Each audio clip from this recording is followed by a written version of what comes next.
The SEC has delayed making a decision again on whether to approve the first U.S. ETF that invests directly in Bitcoin. That comes just days after a court ruled that the SEC's rejection of Grayscale's ETF application was, quote, arbitrary and capricious. Many viewed that ruling as clearing the way for the SEC to approve an ETF.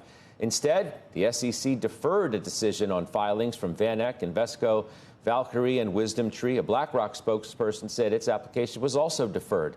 The next deadlines for SEC decisions come in mid-October, making the fall a critical time for crypto regulation.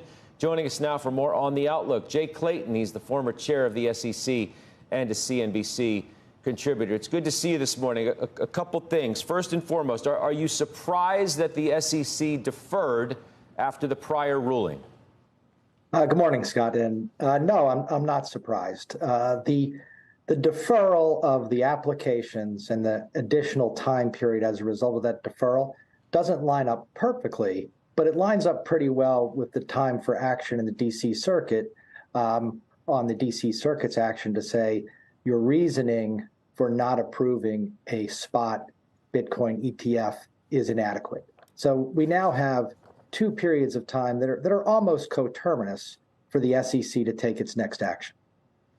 You know, Anthony Pompliano, who was with us within the last half hour, is about as big of an advocate for crypto assets as I think you'd find anywhere, without question. He said that Mr. Gensler has a, quote, impossible job. And he sounded sympathetic towards the idea that although he thought this was inevitably going to happen, that protecting investors weighs heavily in all of this as well. How would you assess that comment? I caught your interview with Anthony, and I thought he did a remarkable job of synthesizing a lot of what is going on at the moment, but also what has gone on over time. And the job for the SEC, has been a challenging one. Crypto is a technology. Bitcoin is one manifestation of that technology providing a product.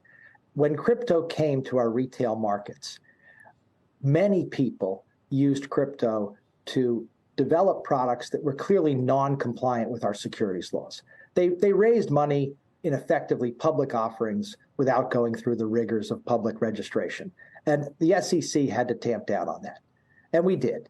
Now the SEC has to deal with the lines between securities offerings, securities trading, non-securities offerings, non-securities tradings, and things like stablecoin, which Anthony mentioned, and have clearly shown promise. So it is a job that is challenging, but it's one that the SEC and let me point this out, many other federal financial regulators have to take on. So all that said, if you were in the chair today, would you have approved it?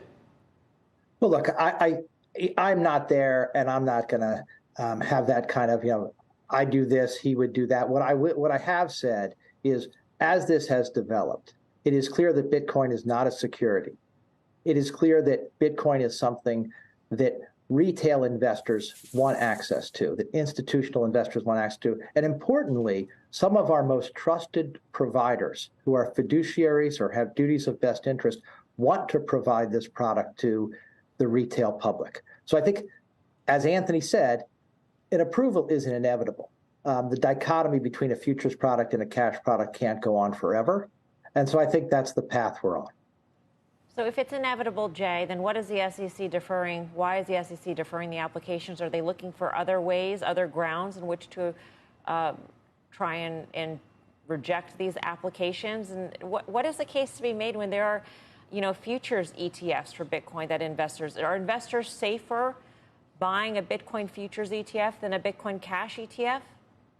What I think we are finding out is that for a long time, and I held this view, let me be clear, and I held the view that we were uncertain whether cash trading was so easily manipulatable that retail folks should not have access to it. There are now large institutions with surveillance mechanisms who are coming in and saying, no, that's not the case. We can rely on the efficacy of the cash market to a sufficient extent where we believe this is an appropriate product. That's a shift. Now, the SEC has been given time by the D.C. Circuit to reassess and perhaps come up with other reasons. I don't see those. Maybe there will be some, but I don't see those. So, what's your assessment then of what Chair Gensler is doing? Why, if everybody in the industry is saying it's inevitable, and he's just going to look for ways to reject the applications when there's a futures ETF already on the market, what's the point here? Well, let me say this. We'll give them time. There's a roughly 45-day time period, both in the DC circuit and on the deferral of these applications. In the relative scheme of things, and I think Anthony he didn't say this directly, but in the relative scheme of things, 45 days is a short amount of time. And I do expect that we'll have progress on this going forward.